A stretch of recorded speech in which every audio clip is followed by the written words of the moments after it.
Dear students, welcome to our next topic to solve pair of linear equation in two or three variables using matrix inverse। अब आपने जो matrix inverse पढ़ा था उसकी help से हम इक्वेशन को सॉल्व करेंगे, लीनियर इक्वेशन को। तो ध्यान में रखना, दो टाइप के सॉल्यूशन होंगे यहाँ पर, कंसिस्टेंट और इनकंसिस्टेंट। कंसिस्टेंट आपने 10th में भी पढ़ा था, जो कि मैनी सॉल्यूशन या यूनिक सॉल्यूशन को बोला जाएगा, और इनकंसिस्टेंट किसको बोलेंगे आप? नो सॉल्यूशन को।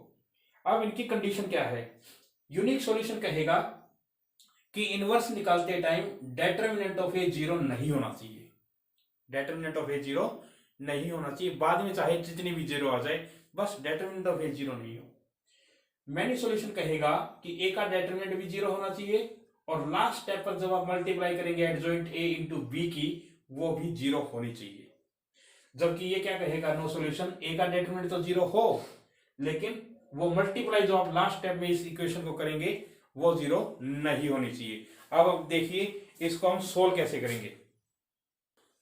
डियर स्टूडेंट्स, चलिए एक क्वेश्चन मेरे पास है, ये तीन इक्वेशन आपके पास एक्स वाई जेड की फॉर्म में।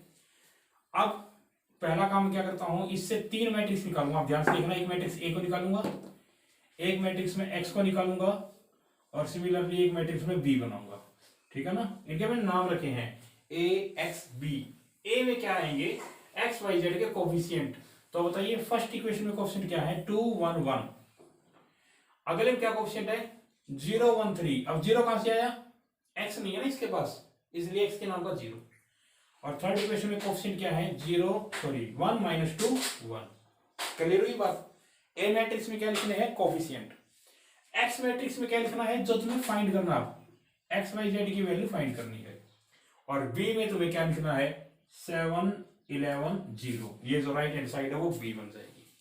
अब देखा जाए तो ये बी मैट्रिक्स कैसे आई है? ए और एक्स की मल्टीप्लाई करने से आई है। अगर आपको नहीं समझ में आ रहा तो आप देखिए, फर्स्ट रो को फर्स्ट कॉलम से मल्टीप्लाई करो, कितना आ रहा है? 2x plus y plus z, और इक्वल में क्या रहेगा? 7। तो मेरे कहने का मतलब है, मैट्रिक्स ए ने जब एक्स को मल्टीप्लाई किया था तो बी मैट्रिक्स में मिला। थोड़ा प्रोसेस देखिए, दोनों साइड में ए इनवर्स से परी मल्टीप्लाई कर रहा हूं। यहाँ ए इनवर्स से कौन सी मल्टीप्लाई कर रहा हूं? परी।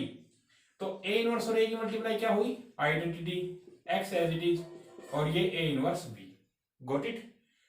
आइडेंटिटी की मल्टीप्लाई जैसे किसी मैट्रिक्स के साथ करोगे तो आइडेंटिटी खुद अपना एग्जिस्टेंस भूल जाती है वहां पर, और मेन मैट्रिक्स एक्स आपकी रह गई। ये आई बात ए इनवर्स की। ए इनवर्स आपने कैसे निकाला है? Adjoint of A upon determinant of A से। सही है? चलिए ए का डेटरमिनेंट निकालते हैं। ए का डेटरमिनेंट कैसे निकालोगे? 2 के साथ में आप देखिए कौन सी मल्टीप्लाई आ रही है? 1 प्लस 6, इज इट ना? 1 माइनस माइनस प्लस 6। सिमिलरली 1 के साथ माइनस साइन टेबल वाला, 0 इंटू 1 -3, और फिर 1 के साथ आप देखिए क्या आएगी? 0 माइनस 1।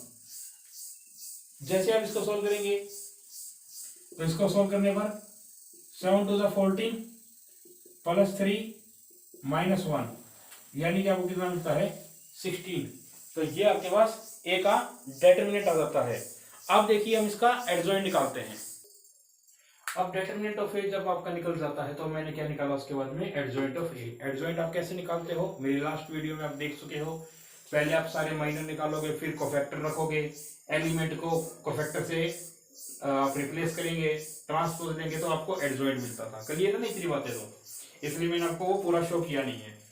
अब एक्चुअल में आपको निकालना तो क्या है अल्टीमेटली? एक्स, और एक्स किसके इक्वल है? ए इनवर्स बी के। ए इनवर्स का फॉर्मूला क्या होता है? Adjoint upon determinant. देखिए ये एडजॉइंट है, ये डेटरमिनेंट से मैंने डिवाइड कर रखा। तो adjoint upon determinant into B. B matrix ये रही 7 11 0। अब मल्टीप्लाई करेंगे first row with first column. Clear है ना? Similarly second row with again first column, फिर third row with first column. तो ये आपकी मल्टीप्लाई। इसको थोड़ा सा सोल्व किया मैंने, ये देखिए आप। अब 16 1 16, 16 2 32, और 16 3 48। तो x की वैल्यू किसके इक्वल आ गई? 1 2 3 के। जबकि तुम्हारे पास x की वैल्यू ऑलरेडी क्या थी? X y z. तो लीजिए आपका एक्स वाई जेड किसके इक्वल आ गया? 1 2 3 के। तो यहां से कंपेयर कीजिए, x की वैल्यू कितनी आई है? 1, y की वैल्यू कितनी आई है 2, z की वैल्यू कितनी आई है 3। तो इस प्रकार से हम एक क्वेश्चन को और देखते हैं। डियर स्टूडेंट्स, अब हमने एक नेक्स्ट क्वेश्चन लिया 3x minus y minus 2z equal to 2y minus z equal -1, 3x minus 5 equal 3। ये मेरा सेकंड क्वेश्चन है। तो काम वही किया मैंने। ए में क्या लिखा, coefficient of x y z, x में खुद एक्स वाई जेड और बी में कांस्टेंट। प्रोसेस आपका ये कॉमन रहता है हर क्वेश्चन में। ए एक्स अगर बी के इक्वल है तो ए इनवर्स से मल्टीप्लाई करोगे आप एक्स तक पहुंचते हो।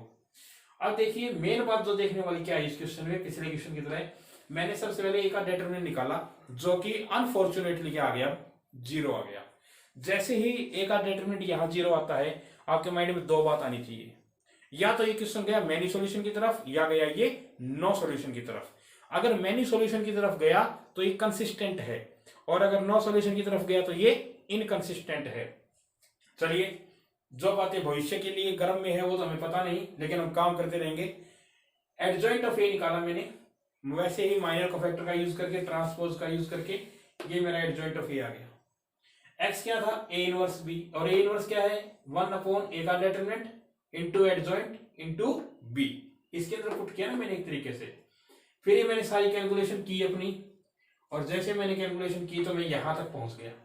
अब ये जो स्टेप है आपका, ये बड़ा क्रिटिकल स्टेप है, ये तुम्हें बताएगा करना क्या है। देखिए ध्यान से समझना, ए का डिटरमिनेंट क्या है 0, लेकिन adjoint of a into b 0 है क्या, ये एलिमेंट 0 है क्या, तीनों नहीं है। तो बच्चों ये कौन सा सॉल्यूशन हो गया, नो सॉल्यूशन, यानी कि आप कह सकते हैं इसको ये इनकंसिस्टेंट है। ठीक है, चलो सपोज करता हूं मैं, इस क्वेश्चन से रिलेटेड नहीं है, सपोज कर रहा हूं, लो 0 आ गई, कैसी भी आई 0 आ गई। तो अब ये नो सॉल्यूशन है कि मैनी है, ये नो सॉल्यूशन है। अब भी ये नो सॉल्यूशन है क्योंकि इसके अंदर अभी भी तो नॉन जीरो बैठा हुआ है। लेकिन अगर ये भी 0 हो जाए, यानी बाहर वाला भी 0 और अंदर तीनों 0 बन जाए, तो अब ये नो सॉल्यूशन नहीं रहेगा। ये क्या हो जाएगा, ये हो जाएगा मैनी सॉल्यूशन, और मैनी सॉल्यूशन होते ही क्या बन जाएगा, ये कंसिस्टेंट। अब आप कहेंगे सर ये 0 कहां से आई, आपके माइंड में डाउट आएगा। तो ये 0 मैंने आपको सपोज करके बताया कि अगर ऐसा हो, कोई क्वेश्चन ऐसा आ जाए कि तुम्हें 0 0 0 ही मिल जाए। जैसे मैं एग्जांपल देता हूं, देखो आप समझने की कोशिश करो। यहां पर वैल्यू कितनी थी आपके पास, -5 है ना, फिर कितनी थी -3, और फिर कितनी थी आपके पास -6। क्वेश्चन ये था ना आपका, और क्वेश्चन में क्या निकाला तुमने, नो सॉल्यूशन। चलो थोड़ा वेरिफिकेशन देता हूं आपको। क्वेश्चन को ध्यान से देखिए, मैं क्या आंसर कर रहा हूं। मैंने आपकी राइट हैंड साइड को 0 बना लिया, तो ऑटोमेटिक सी बात है बी क्या हो गया आपका 0, है ना। क्वेश्चन में कहीं कोई चेंज नहीं, यहां चेंज आएगा जब तुम्हारे बी का रोल शुरू होता है। तो बोलिए 0 0 0, और 0 के साथ आप किसी मैट्रिक्स की मल्टीप्लाई करोगे तो ये सारे के सारे एलिमेंट क्या हो जाएंगे आपके, बताइए आप। जैसे आपने 0 मैट्रिक्स के साथ मल्टीप्लाई किया तो क्या आ गए, तीनों 0। अब बताओ ये कौन सा सॉल्यूशन हुआ, अब हुआ ये आपका मैनी सॉल्यूशन। और मैनी सॉल्यूशन होते ही क्या कहेंगे हम इसको, कि ये कंसिस्टेंट है, ये एग्जिस्ट करता है, एग्जिस्ट करता है। लेकिन तुमने एक्स वाई जेड की वैल्यू निकाली कहां अभी, तो ध्यान से देखिए इसमें अब एक्स वाई जेड की वैल्यू निकालोगे कैसे, तुम्हें यहां तक तो फॉलो करना ही करना है। अब मैं तुम्हें इसके आगे की कहानी बताता हूं कि इसके आगे तुम्हें क्या करना है। देखिए क्वेश्चन आपका एक्स वाई जेड में है, तुम किसी भी एक वेरिएबल को कोई कांस्टेंट सपोज कर लो k, let z is equal to k, किसी को भी कर लेना तुम्हारी मर्जी है, वेयर के इज एनी आर्बिट्रेरी कांस्टेंट। ठीक है बच्चों, this is equation first, this is equation second, this is equation third. चलो सेकंड इक्वेशन में पुट करता हूं मैं, 2y माइनस जेड इक्वल 0। तो बोलिए y की वैल्यू कितनी आ गई, k/2 आएगी नहीं आई। सिमिलरली इस y इक्वल टू k/2 को मैं थर्ड इक्वेशन पुट करता हूं, तो 3x minus 5y is equal to 0। और बोलिए यहां से अगर मैं x की वैल्यू को सोल्व करता हूं तो क्या वैल्यू आ गई, 5k/6। तो लीजिए तीनों सॉल्यूशन आए कि नहीं आए, x की वैल्यू आई, y की वैल्यू आ गई, z की वैल्यू आ गई, और इन तीनों में k क्या है, k is any arbitrary constant, यानी हमने कोई भी कांस्टेंट के लिया था। तो आपका जब भी मैनी सॉल्यूशन आएगा स्टूडेंट्स, तो ध्यान में रखिए एक्स वाई जेड की वैल्यू के की फॉर्म में ही निकालनी है। नो सॉल्यूशन होता तो क्वेश्चन वही खत्म हो जाता, यूनिक सॉल्यूशन होता तो आंसर निकलता। लेकिन एक बात का और ध्यान रखिए, अगर इससे रिलेटेड क्वेश्चन एग्जाम में आया तो जहां तक देखने में आता है काफी बार वर्ड प्रॉब्लम आती है। तो इसके लिए आपको 20 से 25 वर्ड प्रॉब्लम मैं आपको दूंगा, जिसकी आपको इक्वेशन बना बना के मुझे चेक करवानी है कि वो इक्वेशन आपने सही बनाई कि नहीं बनाई। देखिए 6 मार्क का क्वेश्चन आएगा, वर्ड प्रॉब्लम तुम्हारे सामने है। अगर तुम्हारी इक्वेशन ही गलत बनी तो आगे तुमने सही किया या नहीं किया उसका कोई मैटर ही नहीं रहेगा। फर्स्ट स्टेप रॉन्ग है तो आगे आपका क्वेश्चन चेक नहीं हो पाएगा। इसलिए यहाँ पर हम किस चीज की प्रैक्टिस ज्यादा करेंगे, वर्ड प्रॉब्लम्स की प्रैक्टिस ज्यादा करेंगे। और इस टाइप के 3 या 4 क्वेश्चन को आप अलग अलग टाइप में सोल्व करके देखिए ताकि आपका ये कंसेप्ट पूरा हो सके।